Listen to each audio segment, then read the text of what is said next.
Hi viewers, எல்லோருக்கும் வணக்கம். இன்னைக்கு சிறகடிக்க ஆசை நாடகத்தில் விஜயா கோமா சிந்தாமணி கிட்ட போகிறாங்க பார்வதியை கூட்டிக்கிட்டு. ஏய் சிந்தாமணி, நீ என் கூடவே பழகி இது மாதிரி குழி பறிச்சிட்டியே, இது உனக்கு நல்லா இருக்கா? என் வீட்டை ஏமாற்றி வாங்கிட்டியே நீ அப்படின்னு சொல்லிட்டு கேட்குறாங்க. அதுக்கப்புறமா பார்வதியும் கூட சேர்ந்து கேட்குறாங்க, சிந்தாமணி நீ ஏதோ மீனா மேலே தான் கோவமாக இருக்கிற அப்படின்னு நினச்சா கடைசியில் விஜயாவுக்கு துரோகம் பண்ணியிருக்கே, இதுக்காக தான் நீ கூட பழகுனியா?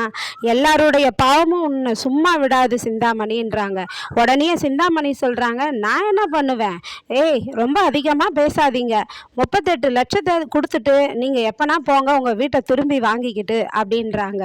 38 லட்சம் என் பிள்ளைங்க திருப்பி தருவாங்க அப்படின்னு விஜயா சபதம் விடுறாங்க. அதுக்கப்புறமா என்ன விஜயா கோவத்தில் சொல்கிறாங்கன்னா, சிந்தாமணி நீ இது எல்லாத்தையும் உன் பொண்ணுக்காக தானே பாடுபட்டு ஓடி ஓடி சேர்க்குற, எல்லாருடைய வாயிலையும் வயிற்றுலையும் அடிச்சு. ஆனால் இன்னைக்கு சொல்கிறேன், நான் வயிறு எரிஞ்சு உன் பொண்ணு எவனோ ஒன்றுமே இல்லாதவங்க கூட தான் ஓடி போப்பாரா பாரு அப்படின்றாங்க. ஏய் அப்படின்றாங்க. ஏய் என்ன நான் சொல்கிறது இது நிச்சயம் பாரு, ஒன்றும் இல்லாதவன் கூட தான் உன் பொண்ணு ஓடி போப்பாரா பாரு, உன் பொண்ணால தான் உனக்கு அழிவு காலமே இருக்குது, உன் பொண்ணு உனக்கு சொல்லித்தரா போகிறா பாரு பாடத்தை அப்படின்றாங்க. சாபம் விட்டுட்டு போகிறாங்கங்க.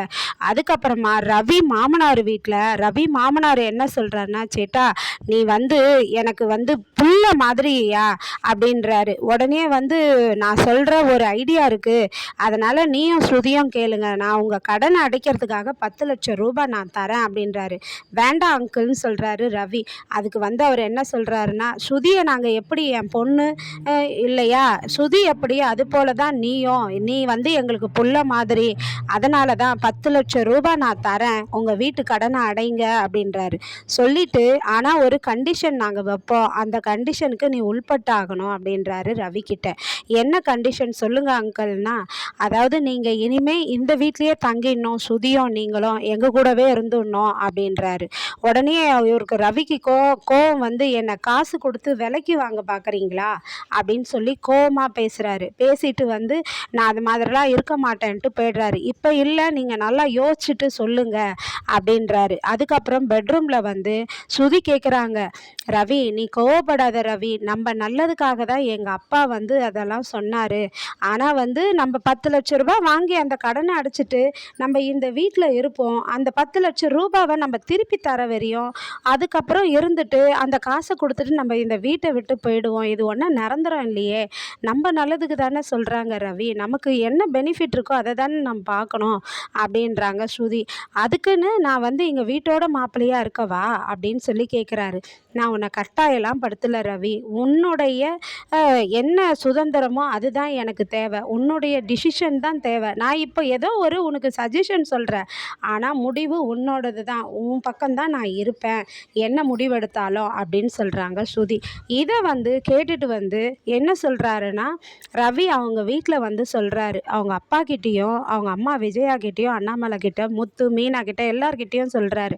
முத்து கேட்குறாரு, என்னடா ரவி உன் முகமே சரியில்லை, ஏதோ ஒன்று நடந்திருக்கு, நீ சொல்லுடா, உன் முகத்தை பார்க்கும்போதே தெரியுது, என்ன விஷயம் சொல்லு அப்படின்றாரு. அப்போ ரவி சொல்கிறாரு, இல்லை எங்கள் மாமனார் எனக்கு 10 லட்சம் ரூபா வீட்டு கடன் அடைக்கிறதுக்கு தரேன்னு சொன்னார் அப்படின்றாரு.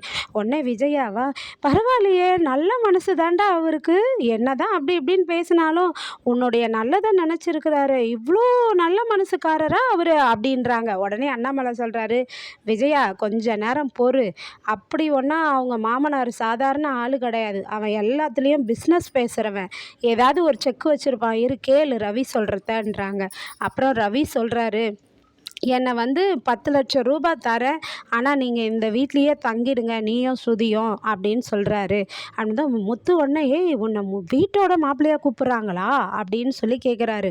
ஆமாண்டா, என்னை அங்கேயே விலைக்கு வாங்க பார்க்குறாங்கடா, நீ என்னடா சொன்ன அப்படின்றாங்க. ஆனால் நான் முடியாதுன்னு சொல்லிட்டேன்டா அப்படின்றாரு. ஆமாண்டா, எப்பட்றா நீ ஓகே சொல்ல மாட்டேன், எனக்கு தெரியும், நம்ம அப்பா அப்படி வளர்த்துருக்குறாரா நம்மளை அப்படின்ட்டு. உடனே விஜயா கோவம் என் பிள்ளைய நான் அது மாதிரி கொடுக்க மாட்டேன், என் பிள்ளைய விலை பேசுகிறாங்களா, அவங்க கோடி கணக்கில் கொடுத்தா கூட என் பிள்ளைய நான் விற்க மாட்டேன் அப்படின்னு சொல்லிட்டு விஜயா கோபமாக பேசுகிறாங்க.